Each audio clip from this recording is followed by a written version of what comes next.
You should enjoy the little detours to the fullest, because that's where you'll find the things more important than what you want. This is a quote I think about a lot. It's maybe not something I would say I'd like model my life around, but it's something I try to keep in the back of my mind most of the time, like just in general, because it can be really easy when things aren't going well, whether it's like plans falling through or, you know, maybe a connection you once had kind of breaking off, just growing apart from people, whatever sort of negative things that come up. It can be really difficult to sometimes think about the opportunities that you have had, or I guess I should be speaking in the first person here since I'm talking me specifically. But for example, the fact that I've been able to go to Anime Expo the last 2 years in Los Angeles, which was a chance to go to a different part of the country. It was an opportunity to meet people, you know, in this online space and, you know, just have that sense of physicality that I'm able to like spend time in the same location as they are. It really did cement the bonds that I've been able to form, and just the fact that I've been able to make these connections over this period of time, and the way I came into it even, starting by making like wrestling YouTube videos for how many years until I somehow found my way into AniTube. They're all the way across the country. Some people are in other parts of the world in completely different countries. And the fact that I've been able to meet so many cool people and encounter all these different perspectives, it's an opportunity that can be easy to, like, it's easy to take that for granted. And even when things aren't going well, if I'm able to kind of pull it together and stop and think about, you know, this little quote and stop and think about all the things that I've been able to find along the way. Because when I first started making the YouTube videos, way back in 2012, I was still a freshman in high school. I was thinking, oh, I'm gonna take the path to college, and I'm gonna graduate, and that's gonna lead me to a job, and we're gonna go from there. I don't know where we're gonna go. And eventually, as I was doing the YouTube videos, I thought I was gonna go for a degree in, like, media. That's, like, the first sort of example of the detour along the road to the destination almost becoming a destination in and of itself. Like, it was, I'd say this YouTube channel was definitely more important to me than the degree, which is, in that case, why I ended up dropping out, and why I'm really not interested in, you know, that's something I haven't regretted, because I like not having debt. I like being able to save money and wait for opportunities in the future. But right now, I guess you could say YouTube has kind of been the main destination. Like, I want to be able to have this work out full time, and I want to be able to make videos like this, or just videos in general more often, but I've been struggling with that recently. And again, that brings me back to all the connections I've made and whatnot through making the YouTube videos. Because some of these friendships I have, I cherish them more than anything else. Like, yeah, to get super sappy, some people who I do consider, like, closer friends than most of the people I associate with in my day-to-day life. And it doesn't matter that we're not in the same physical space, those connections are still real. And, you know, it was through the YouTube channel that I was able to make those friendships. So you could say those friendships, those bonds, are more important than the destination I was going for, whether that was in the case of, you know, going for the college degree, or trying to graduate high school, or trying to become a full-time YouTuber, you know? And I know that the whole sentiment of it's not the destination, it's the journey, it's nothing new, but this quote in particular, something about the specificity of it tends to resonate, I think, a bit stronger. And it's also the way that Hunter x Hunter embodies that theme so expansively and so completely over the course of its story, like even in the smaller details. It's got the length and the depth. It's the quality and the quantity. And I don't mean depth in the sense that, like, oh, super deep themes and messages or whatever. I mean, of course, I do appreciate those aspects as well. But in this sense, there's just a lot involved by way of it being a long-running shonen action manga. There are a lot of details to look over. And because there is so much detail inherent to a story like this simply by way of its structure, if nothing else,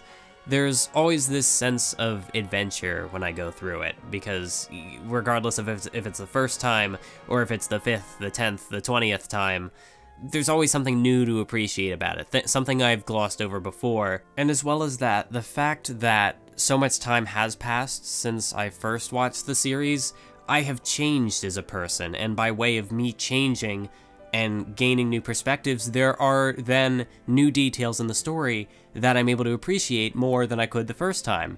One example being, you know, Aluka as a whole metaphor for being trans. That flew over my head the first time because in 2014, 2015, when I had first gone through it, I didn't, you know, I knew nothing. Like, the topic had not been introduced to me, really. If someone had said anything, it would have kind of gone over my head.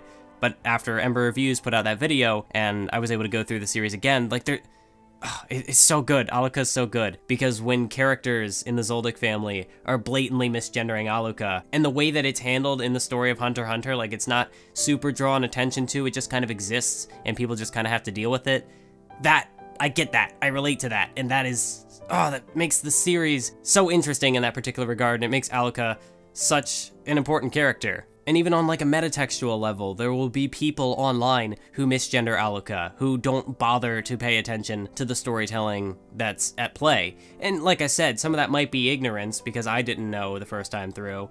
And that being metatextual kind of plays into the themes even more, because the series doesn't call attention to it. It's just something that exists in the world, and it's something that people just have to deal with. But as long as you have somebody like a Killua who will support you and is going to be there to stand by you no matter what, they will support the identity that you represent. They're not going to try to misgender you. They're not going to try to force you into boxes that you don't personally feel comfortable existing within. Then that is what will ultimately triumph. That is what matters most.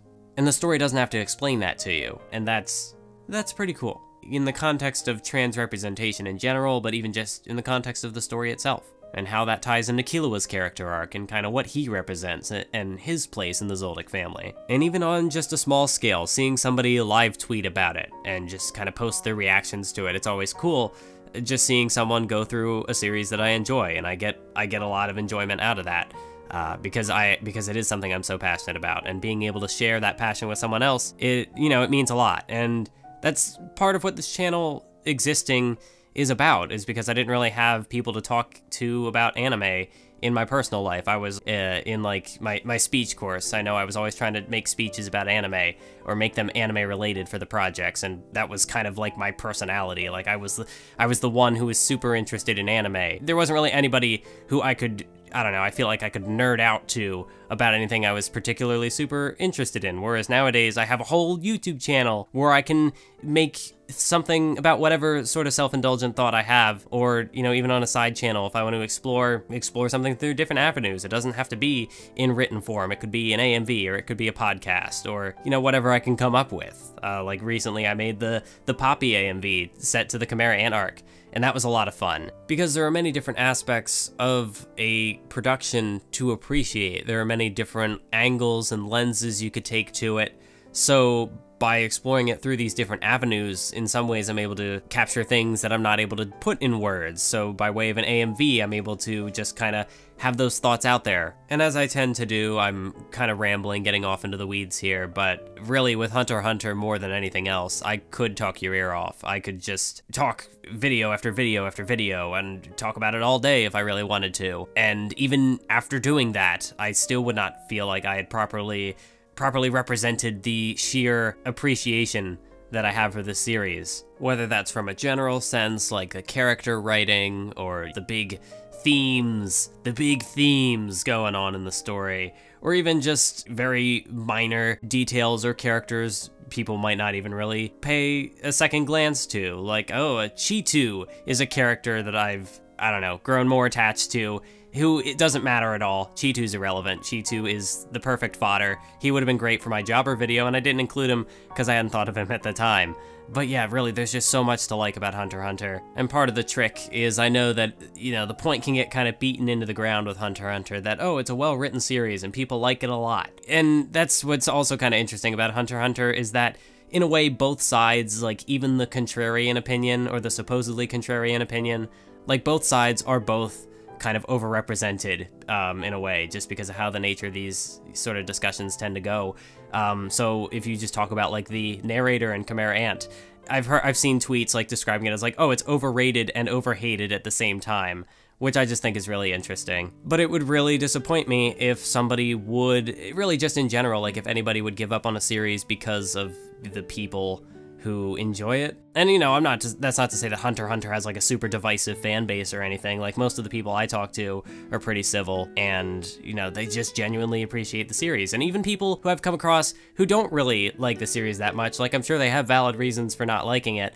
I'm not gonna be the kind of person to, oh no, you must like this story. If you don't like it, you are wrong. But, you know, I'd hate for somebody to not give this series a shot for XYZ reasons. Like, obviously, it's my favorite anime ever. And so, like, the more people who are enjoying the thing, the more people who I could potentially talk to about the thing, it would mean a lot. Like, even just recently, one of my friends was going through it for the first time, and that was a blast. And I've still got friends who haven't gone through it yet. And I'm gonna keep prodding them to watch it, or to read the manga, or however they choose to go through Hunter x Hunter, because goddammit, I need more people to talk to about Hunter x Hunter, and it doesn't matter how many people I have to talk to about Hunter x Hunter, or how much I talk about Hunter x Hunter, I will have not talked to enough people for enough time about Hunter x Hunter. But hey, there's no harm in trying, right? So, we're doing something. There's gonna be a project. Not the comparison series yet. I know that's a thing I need to do. It's a thing I'm gonna do. I swear. I will not let that series die. Not the destination. Let's focus on the detour, right? We're doing a Togashi month. An entire month making videos about Togashi. It could be Hunter x Hunter. It could be Hunter x Hunter. It could be Hunter x Hunter. So yeah, we're gonna do a Togashi month. Videos coming soon. Like, this is the month we're doing it. I'm not gonna release this video until the month has started, talking about Togashi and stuff, because he's a good writer, and I like his stuff. And yeah, I love Hunter x Hunter. And hopefully, across the course of this video, I was able to explain why. Did you like that? I tried to do like a little bit of my own little spin on like the Super Eye Patch Wolf video where he says the title all dramatic.